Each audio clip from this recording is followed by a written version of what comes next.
Oi pessoal, tudo bom? Eu sou o Heráclito e esse é o segundo vídeo da série sobre energia psíquica. Eu tinha pensado em fazer só dois, mas eu reavaliei e acho que eu vou fazer três. Isso é uma trilogia. É muita coisa, ia ficar muito puxado fazer um vídeo só com todo o restante do livro. Então hoje eu vou falar do segundo capítulo do livro Energia Psíquica, tratando das temáticas principais. Está aqui o livro. Aqui são algumas anotações que eu fiz para me guiar, não me perder, é muita coisa. E eu vou tentar fazer com vocês mais ou menos como eu fiz com os meus alunos. Apesar de que foram 20 horas de aula. Foi bem mais tempo. Mas vamos lá. Primeiro que a leitura da energia psíquica é indispensável. O que eu espero é que esse vídeo possa servir como um fio de Ariadne. Um fio condutor para você entrar no labirinto que é a energia psíquica, apesar de ser um livro tão pequenininho. Que você consiga ter algum tipo de guia, que você não fique tão perdido. É claro que eventualmente você vai ter que desenvolver o seu próprio guia, você vai ter que encontrar a sua maneira de compreensão, que talvez difira da minha, em alguma, mas não significativamente, né? Porque o próprio Jung já propõe, tem o espírito da obra, que é o fio condutor da coisa toda. De qualquer sorte, eu acho que é interessante começar para que serve a adoção de um ponto de vista quantitativo? Para que serve a perspectiva da finalidade?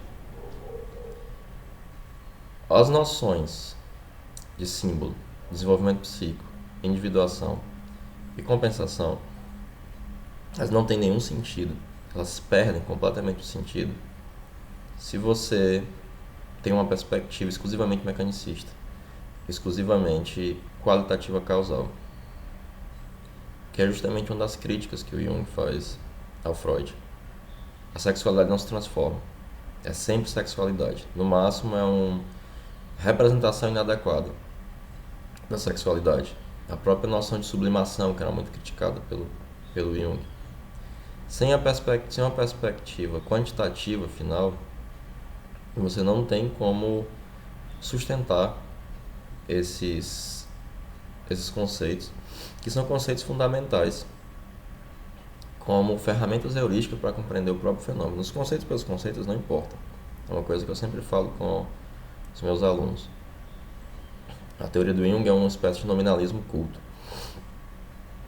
Para ele importavam menos os nomes e mais os fenômenos psíquicos. A teoria são nomes que você dá aos fenômenos. Ele inclusive tem uma entrevista que ele usa a seguinte alegoria. Quando perguntaram para ele sobre a noção de arquétipo, as críticas que ele sofreu, e ele disse a seguinte coisa: imagine que eu sou uma pessoa que coleciona minerais, coleciona pedras. E obviamente eu encontro similaridade entre essas pedras e ao agrupá-las eu coloco em diferentes gavetas de acordo com essas similaridades. E para identificar essas gavetas eu coloco etiquetas. Ele diz: não estou interessado na etiqueta, estou interessado em pedras. Mas o que os meus críticos estão atacando são as etiquetas, né? Para o Jung, um conceito, como por exemplo, eu sempre uso esse, né, a guisa de explicação, que é o conceito de ânimo, ele serve para designar um conjunto de fenômenos com características análogas e afins, assim como o termo artrópodes, né? Eles são conceitos fenomenológicos, eles são auridos da experiência. E a experiência psíquica, ela comporta e ela necessita de uma perspectiva quantitativa. É por isso que o Jung está tratando de uma energia psíquica. Mas sim, e na vaca fria? Lembrando do que nós tratamos no vídeo anterior. Eu vou deixar linkado aqui o vídeo anterior. Se você puder, curta, compartilhe e se inscreva no canal. Dito isto, lembrando do vídeo anterior, é indispensável perceber duas coisas.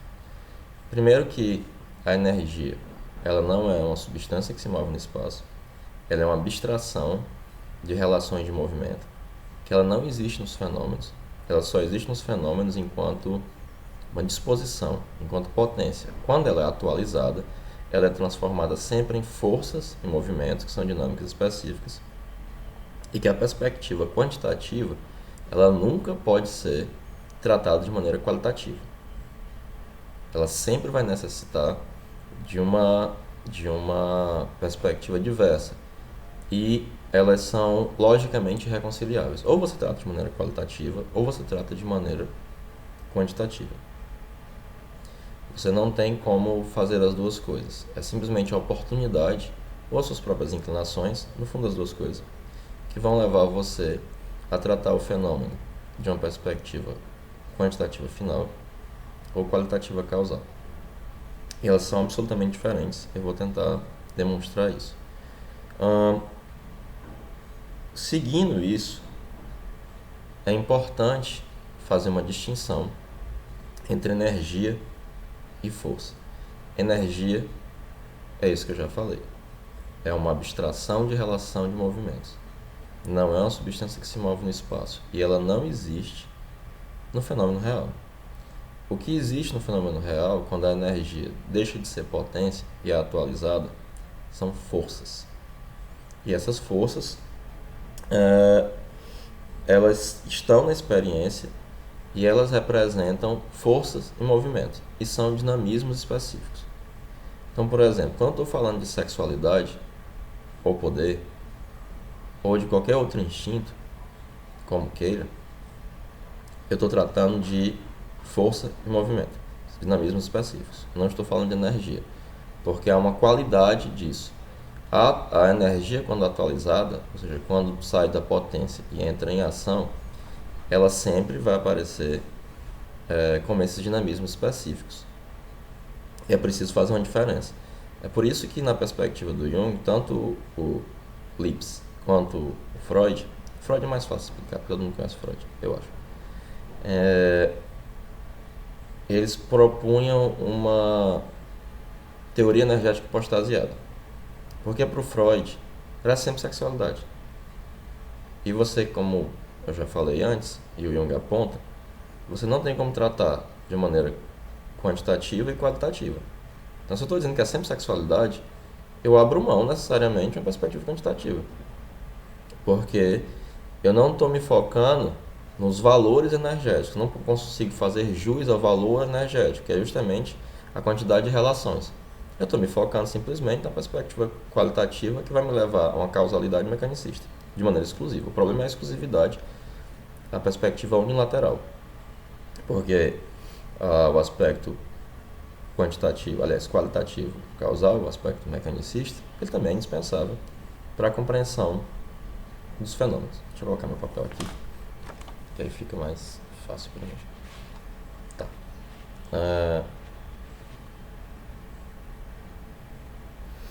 Então,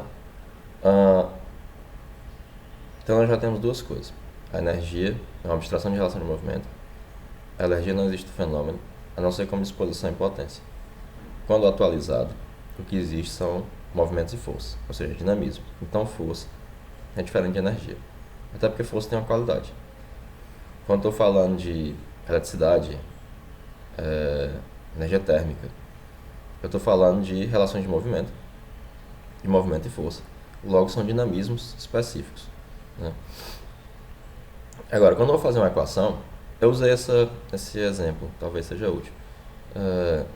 Quando eu falo da equação e coloco x, y, não sei o que, é uma abstração. Por que é uma abstração? Porque eu estou tratando exclusivamente de quantidades. Não importa se o x é bananas e o y é maçãs, ou se o x é carros e o y é pneus, ou se o x é chimpanzés e o y é gorilas. Não interessa. Não interessa a qualidade específica do x e do y. Quando estou tratando de quantidades, pra você ver, eu estou traindo aqui as humanas, né? Tá aí, falando de x e y e equação. Mas tudo bem. Não importa a qualidade específica disso. A abstração matemática está lidando exclusivamente com quantidade. E é uma coisa muito, muito semelhante, né? Sofisticando um pouco mais a noção de energia. A noção de energia é um conceito quantitativo que adiciona forças e condições, né? E como eu já disse antes, o conceito de quantidade ele nunca pode ser qualitativa ao mesmo tempo. E aí nós já temos uma base interessante para compreender uma parte do que o Jung está falando. E aí entra um aspecto que as pessoas tendem a confundir, que é a equivalência entre energia física, energia psíquica, energia biológica e energia psíquica. Como eu disse antes, o Jung disse que tem um elo perdido aí. E que a perspectiva dele da energia psíquica é uma analogia à energia física. Por quê? Porque nós não temos como provar a equivalência entre a energia psíquica e a energia biológica. E não temos como provar a equivalência entre a energia física e a energia biológica. Apesar de que nós temos que supor que há uma relação. Por exemplo, que há deslocamento de energia que vão afetar o sistema nervoso. O que é até meio evidente, assim, o fenômeno da abundantes provas disso. Provas não, da abundância. Agora tem um elo perdido. A gente não tem como provar isso cabalmente. E esse paralelismo psicofísico, ele nos é desconhecido. Justamente porque não tem nenhum ponto arquimédico externo ao psiquismo que permita fazer essa observação. Então, mas a psicologia, na perspectiva do Jung, ela não pode se deter diante disso. Tem que deixar isso de lado, perceber que há essa limitação e seguir adiante, entendendo que se trata de uma analogia.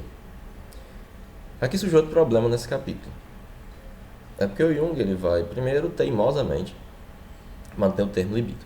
Por quê? Porque ele quer. Não tem nenhuma razão para não chamar de energia psíquica, pura e simplesmente. É chamar de libido. Ele faz isso desde o símbolo da transformação. Como é que ele justifica isso? Ele justifica isso dizendo que a energia psíquica, para ele, ela deve ser entendida como a energia geral da vida. E que isso não significa que se trate de uma perspectiva vitalista, filosófica. Isso fica muito claro. Por que as pessoas não entendem? A energia da vida, quer dizer que é o vitalismo, quer dizer que é uma coisa lá do... Não, o nome do cara. Eu lembro já. Que escreveu sobre... Inclusive contemporâneo do Jung. Escreveu sobre isso. Por que não é? Ele está falando só que é uma energia geral da vida, por isso que é libido. Mas por que não é uma energia vital? Porque se fosse uma energia vital, não era energia, porque ela tem uma qualidade que é ser vital, logo seria um dinamismo, logo seria uma noção hipostasiada de energia igual a do Freud, igual a do Lipps.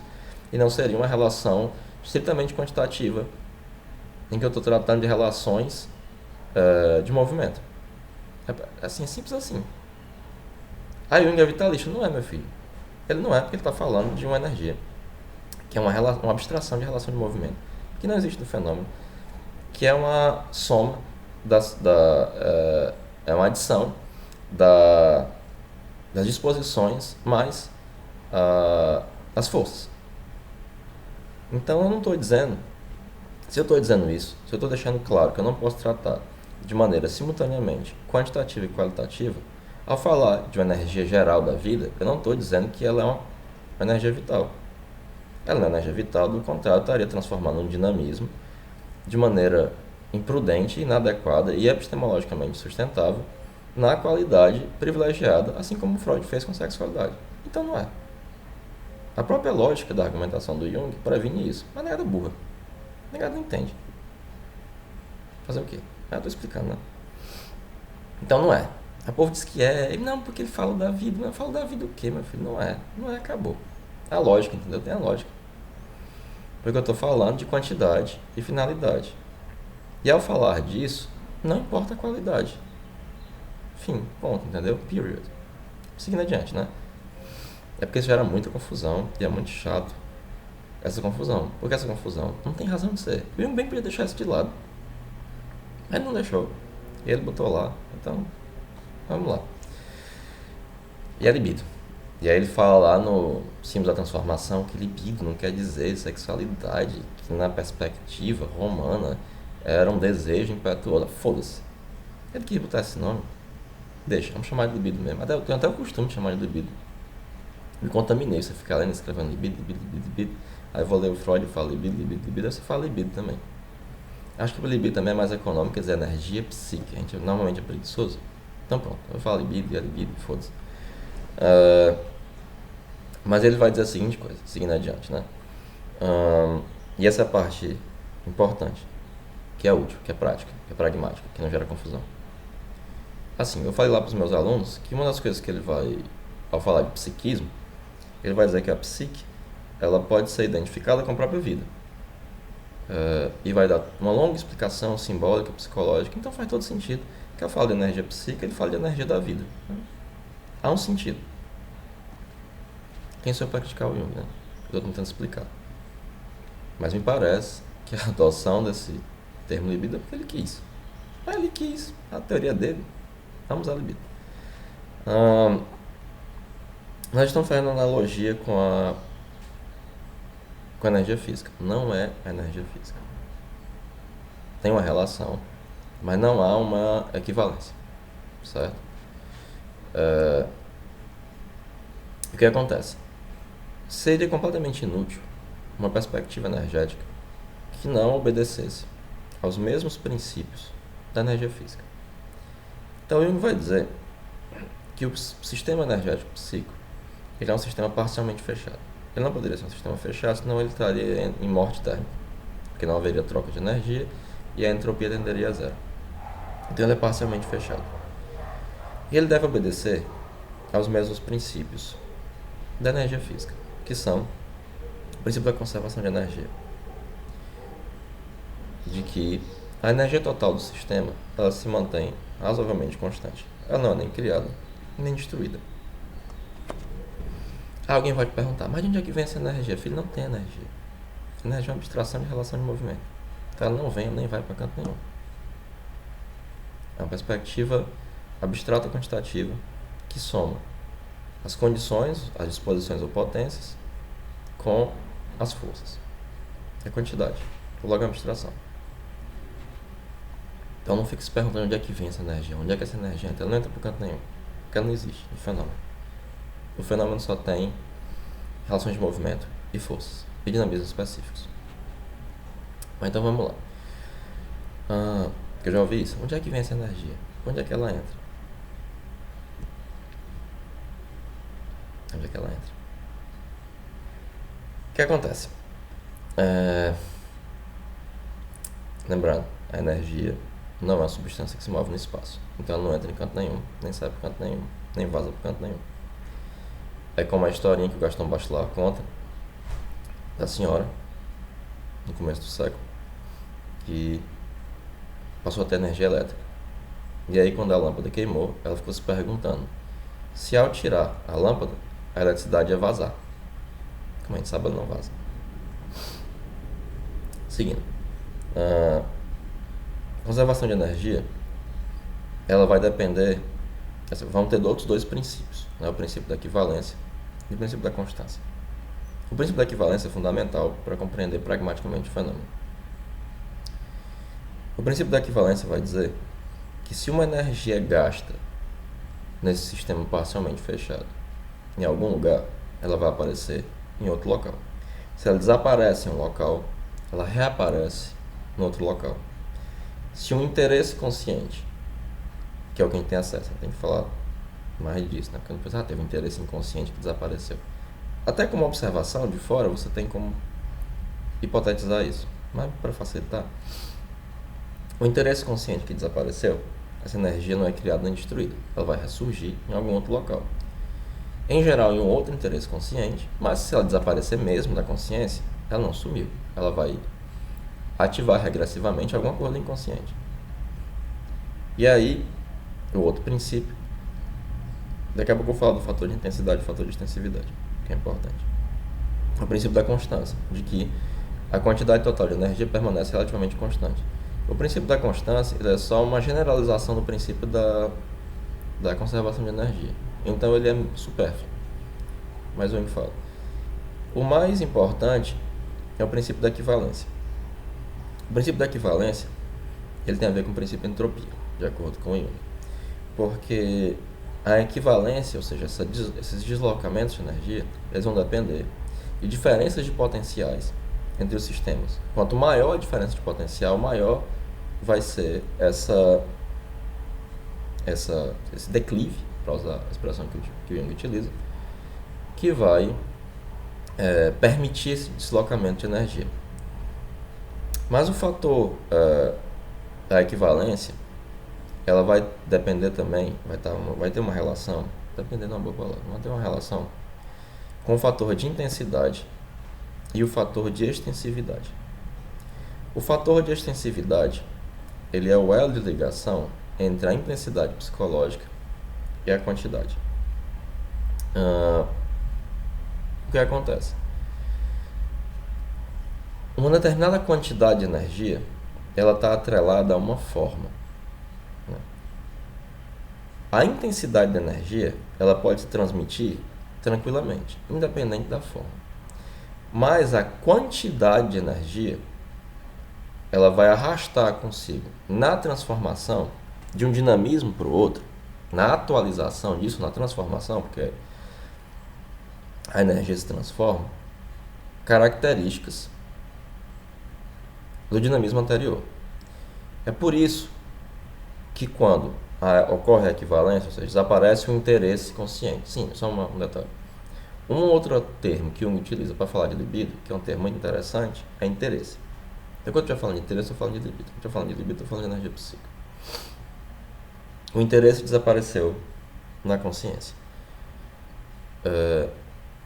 Quando surge, por exemplo, um outro interesse na consciência, pela perspectiva da equivalência, essa quantidade de energia, esse valor energético, devido ao fator de extensividade, ele vai trazer determinadas características da forma anterior assumida pelo dinamismo, pelas forças e movimentos. E aí você vai perceber a relação que existe entre eles. A intensidade, ela se transmite. Ok. Isso é uma perspectiva importante, porque há uma diferença fundamental entre a perspectiva mecanicista, como era do Wundt também, além da do Freud, além da do Lipps, e uma perspectiva realmente quantitativa. Porque aí você, na perspectiva realmente quantitativa, há uma noção de mutabilidade. A energia se transforma. Na perspectiva do Wundt, na perspectiva do Freud, a energia adere às substâncias. Logo, ela não se modifica, porque a substância é indestrutível. A substância não vai passar por modificação. Numa perspectiva realmente energética, o que você tem são de que as substâncias que surgirem, elas são sinais para representar a quantidade de energia e a transformação. Logo, não é simplesmente que a energia adere à substância, mas ela realmente se transforma. Ela passa de um dinamismo ao outro, por mais que, pelo fator de extensividade, ela traga características para poder realmente transmitir aquele valor, aquela quantidade. Ela traga características do dinamismo anterior. Então vamos lá, vamos recapitular. Obviamente, naquele livrinho tão fininho, tem muito mais coisa do que eu falei aqui, por incrível que pareça, mas tem mesmo. E como eu disse, isso é uma espécie de síntese para colaborar com a leitura de vocês. A leitura é indispensável. Recapitulando, como eu fiquei fazendo o tempo inteiro com meus alunos. A energia, ela não é uma substância que se move no espaço. Ela não existe objetivamente nos fenômenos. Ela só está nos fenômenos enquanto disposição. Ela só existe na experiência como forças e movimentos, como dinamismos específicos, como, por exemplo, os instintos, a atenção, etc. Ela é uma abstração de relação de movimento, ou ela é uma abstração quantitativa que adiciona as forças e as disposições. Há uma diferença entre força e energia. As forças, elas possuem qualidades e elas existem efetivamente nos fenômenos, como a sexualidade, como a atenção, como o poder, qualquer atividade que você queira, qualquer atuação psíquica mesmo, né? Afetos, sentimentos, etc.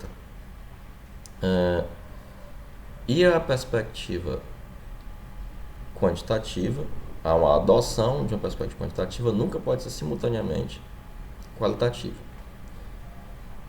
eu não tenho como justificar a energia. Pronto, eu vou só simplificar assim. A energia psíquica não é a energia biológica e não é a energia física, apesar de que elas têm uma relação.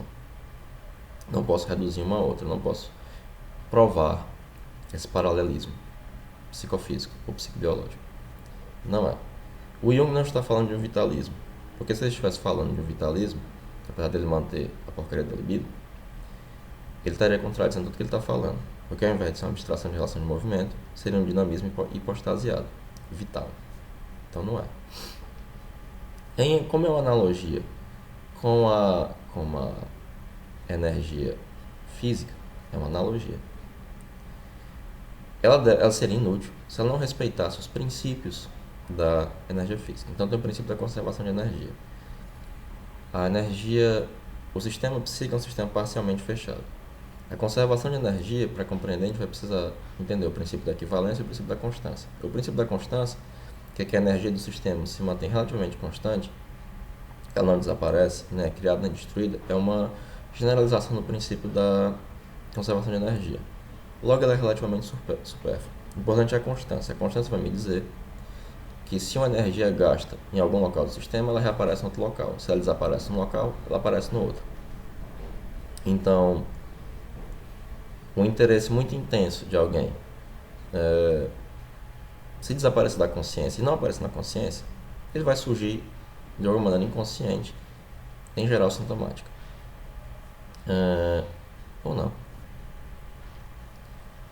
O princípio da equivalência, ele vai depender do princípio de extensividade e intensividade.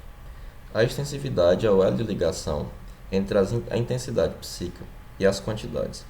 Uma determinada quantidade, ou seja, um valor psíquico, ele não consegue se transmitir a não ser arrastando consigo característica do dinamismo anterior, porque ele está ligado a uma forma específica. As intensidades, não. Isso tem uma aplicação prática, porque boa parte dos fenômenos psíquicos, ele pode e deve ser interpretado das duas maneiras. Por quê? Pelo contrário, não há desenvolvimento. Numa perspectiva estritamente mecanicista, um fenômeno, ele é um fato, ele não tem como ser alterado. Numa perspectiva quantitativa, realmente energética, os fenômenos são entendidos como símbolos da transformação de energia. Eu vou usar o mesmo exemplo que eu usei com vocês, que eu usei com os meus alunos. No volume 8, no Natureza da Psique, ele vai falar de uma interpretação do sonho. De um rapaz que falou que tinha sonhado com uma mesa. Aí o homem vai dizer a seguinte coisa: eu posso pensar que eu sei o que é mesa. Mesa tem até um dicionário explicando o que é. Mas eu preciso reconstruir o contexto subjetivo. Logo, eu não sei o que é mesa, eu preciso perguntar. Eu preciso das amplificações do sonhador. Aí o rapaz vai e diz: mesa me lembra o tampo lustroso da mesa de meu pai. Me lembra o dia que eu fui pedir dinheiro emprestado para meu pai. Ele disse que eu era um fracassado e me botou fora de casa.